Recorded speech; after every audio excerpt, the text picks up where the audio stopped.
Good morning, everyone. We're continuing here in KITZUR, HILCHOS, SHABBOS, and we're going along the different leniencies that we might have when it comes to performing a Melacha in a different way than it was done in the Beis HaMikdash. And the next one is called Klacher Yad V'Shinui, like a backhanded way, and the Shinui, you do it in a different way than it's normally done.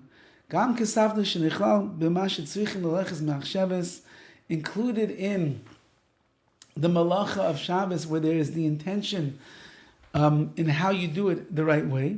You have to do the Melacha, the action, the way that it's done in the Mishkan. Which means the way that it was done in the week, on the weekday. Certainly in the Mishkan, they would never change the way in which they would perform that particular procedure or that malacha. They wanted to do it in the best possible way. So whatever was considered the normal way of doing that malacha, that's what they did. But if you on Shabbos don't do it in the way that you would normally do it during the week, like a backhanded kind of a way, as we shall see, or a shinui, or you change even slightly the way that you are handling things, pater, you'll be exempt from doing that malacha. And an example, Chazal give an example to this. We know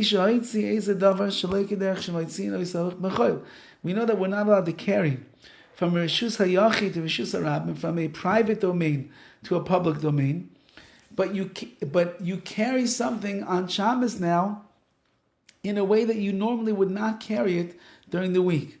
The Kegoin, if there's something you would normally carry in your hand, and not in your mouth, and now you carry it in your mouth instead, since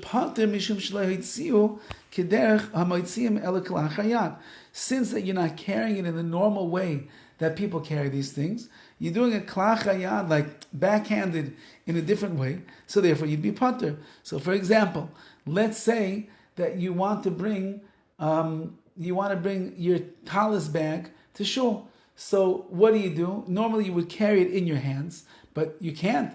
So let's say that you would carry it in your mouth. You'd hold the bag with your teeth, or something smaller. Let's say you have a grape that you want to bring to the meal, and that's in your mouth. So something that normally you would not put into your mouth, a knife, a spoon, whatever it might be, but if you're holding it in your mouth, and so then says the Chazal say over there, that would be considered klachai, and that would be a different way to do it, and therefore you'd be exempt.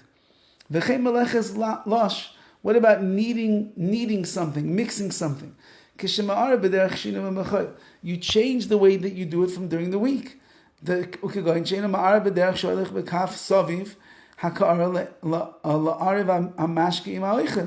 example, if you want to mix liquid with food in a bowl during the weekday, so you would pour everything together and you would just mix it, stir it around in a circle. That's the way you do it during the week. But if you just would push the spoon back and forth in the mixture over here, again, you're not mixing it around and around the way that you normally would. You're pushing it forward and bringing it back, and in that way you end up being able to mix these things together. You're doing it in a different way. So that's not considered to be a malacha of Shabbos, and therefore you would be allowed to do that. That's the old, how do you make tuna fish on Shabbos if you can't mix together the mayonnaise and the tuna?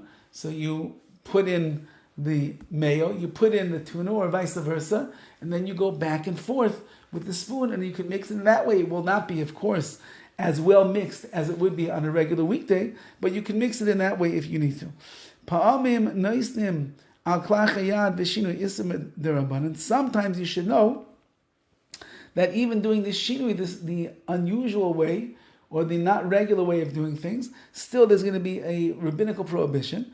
And sometimes it's mutter completely, no problem at all. As we will see later on, going through the Sefer when we get into the details. Have a wonderful day.